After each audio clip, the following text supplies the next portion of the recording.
ओम नमः शिवाय गुरवे सच्चिदानंदमूर्तये निष्प्रपंचाय शांताय निरालंबाय तेजसे। हरिओम प्रभु जी। आज के इस अध्यात्म परिषद में आप सबका स्वागत है। आज का प्रश्न भावनगर से विनू भाई मजीठिया जी का है। आपका एक और प्रश्न भी पहले से पड़ा हुआ है, लेकिन किसी कारण से हम इसकी चर्चा नहीं कर पा रहे हैं। आज आपका जो दूसरा प्रश्न है, जो बहुत महत्वपूर्ण है, उसकी चर्चा करते हैं। फिर पहले वाला प्रश्न भी कभी देख लेंगे। एक मिनट। हाँ, तो आपने पूछा है कि मुझ में रहे हुए भय का कारण मेरा अहंकार हो सकता है क्या? यदि ऐसा है तो अहंकार को कैसे दूर करें? हाँ, बिल्कुल आपका संशय सही है।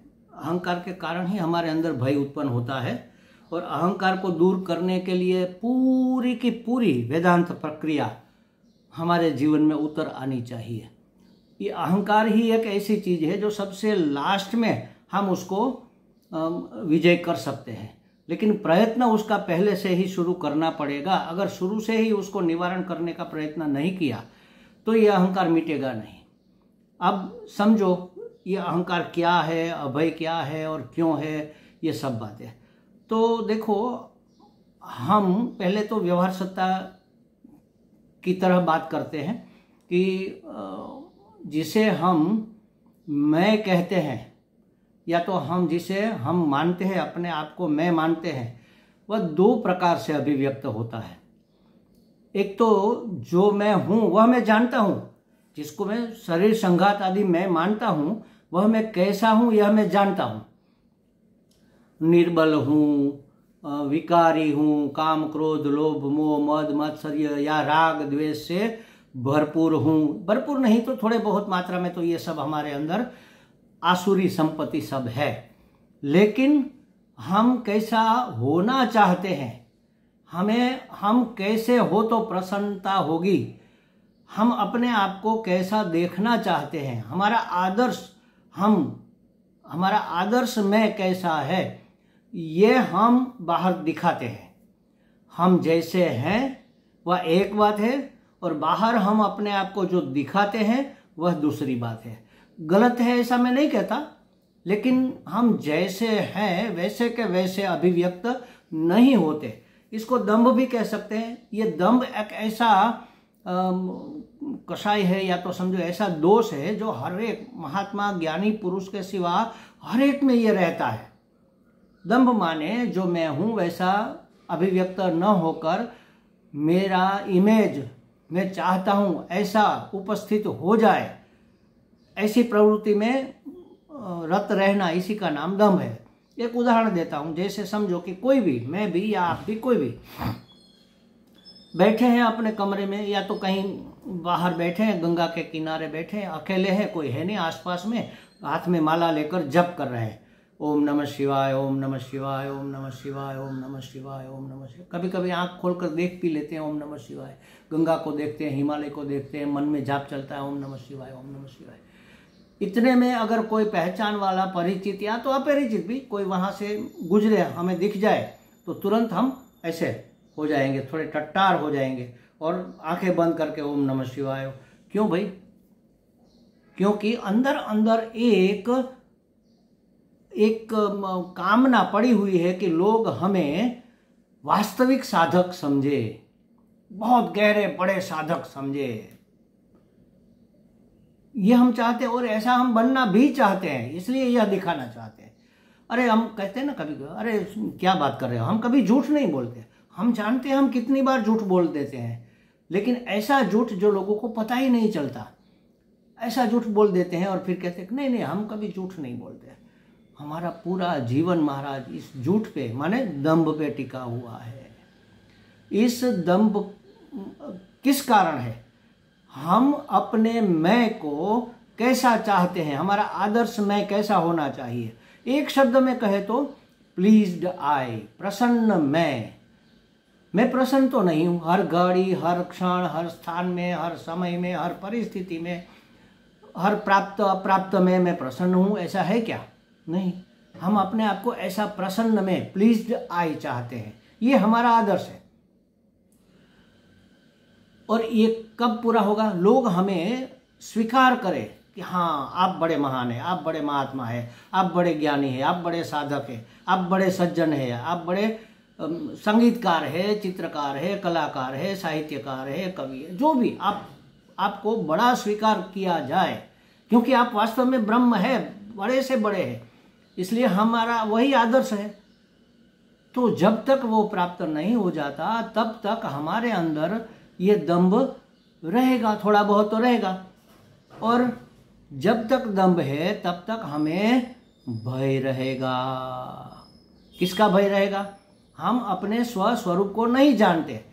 तो हम सत्य स्वरूप है माने हम अमर है। सत्य माने पहले था, आज भी है, कल भी रहेगा, जो कभी बाध नहीं होगा, ऐसे तत्व का नाम हम सत्य स्वरूप है। तो हमें मरने का, कटने का, पीटने का, लूटने का डर रहता है, भय रहता है। हम चित्त स्वरूप है तो हमें कोई ठग न ले, इसका भय रहता है।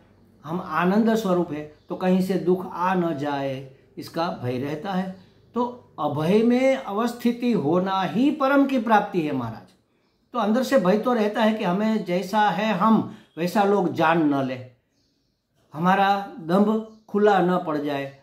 क्यों? क्योंकि लोग हमें स्वीकार नहीं करेंगे और हमें तो स्वीकृति चाहिए। कोई कहेंगे कि अरे महाराज आप बड़े सज्जन हैं, हमें आनंद क्यों होता है? क्योंकि हम सज्जन नहीं है, बड़े सज्जन नहीं है, थोड़े बहुत तो है, लेकिन बहुत बड़े सज्जन है महाराज आप, ऐसा किसी ने कहा तो हमें लगता है हाँ, हमें बस यही चाहिए, हमें बस ऐसा ही बनना है। और उसके लिए हमारा प्रयत्न भी रहता है, नहीं है ऐसा नहीं है।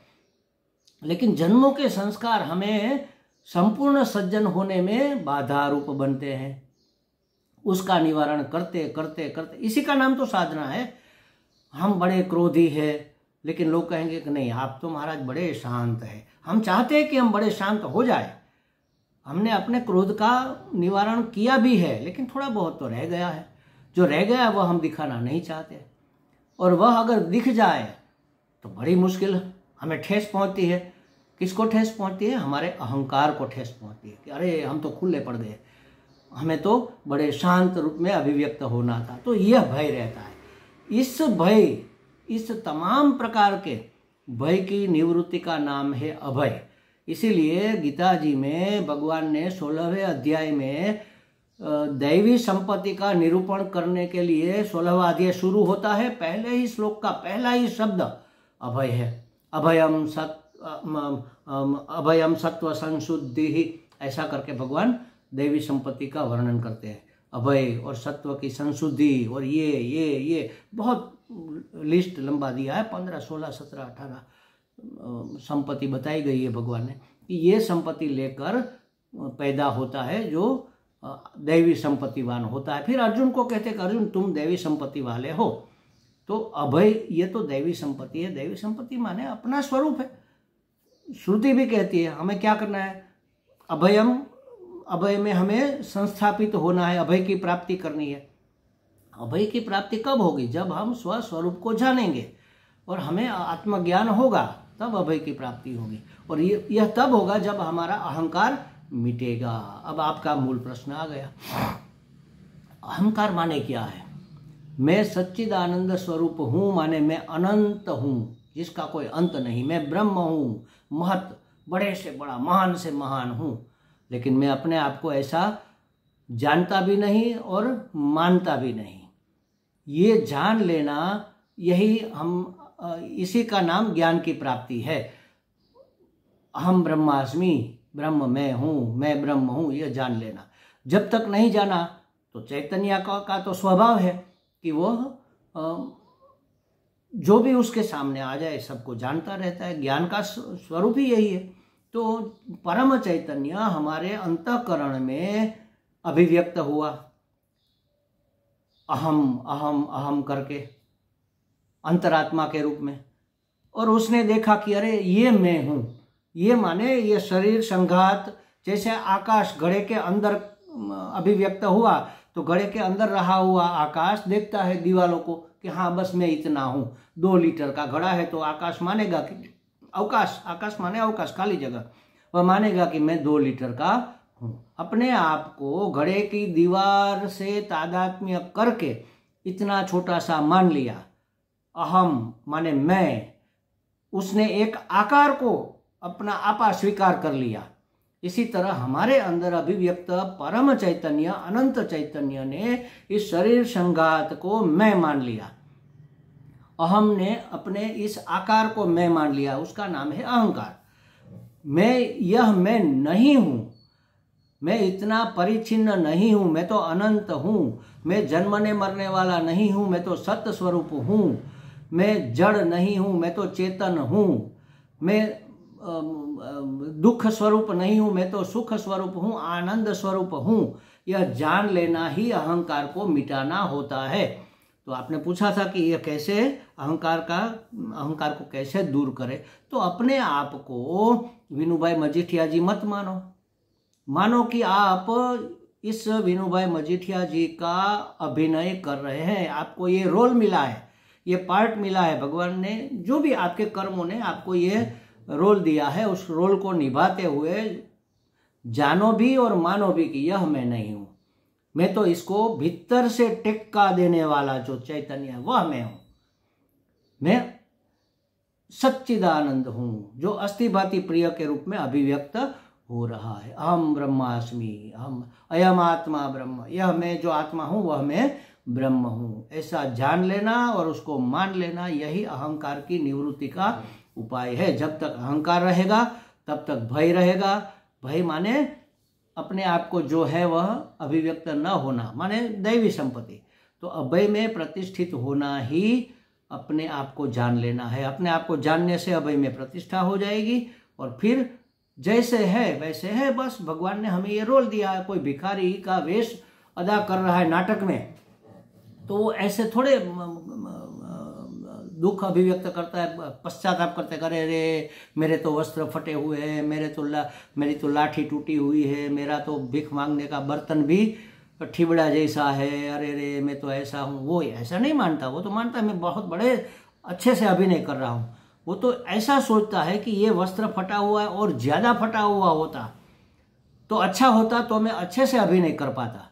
बस इसी तरह अपने जीवन में अपने इस देहादि संघात को लेकर हमें सोचना है कि ये हमारा वस्त्र है जो मिला है, मन बुद्धि चित्त अहंकार, ये हमारे ठिबड़ा लाठी इत्यादि साधन है। इसके आधार पर हमें अपना रोल अदा करना है। लेकिन यह मैं नहीं हूँ, मैं भिखारी नहीं हूँ, मैं अभिनेता हूँ। तो मैं यह शरीर संघात आदि धारण करके यह भूमिका निभाने वाला व्यक्ति, मनुष्य, पुरुष, गृहस्थी, संसारी मैं नहीं हूं। मैं तो इसको टेक्का देने वाला अनंत चैतन्य, परम चैतन्य, अखंड एक रस आनंद स्वरूप परम तत्व हूं। अहम ब्रह्मास्मि। यह जान लेना यही अहंकार को मिटाने का उपाय है। हमें लगता है विनोभाई जी को कुछ स्पष्टता हो गई होगी। हरि ओम।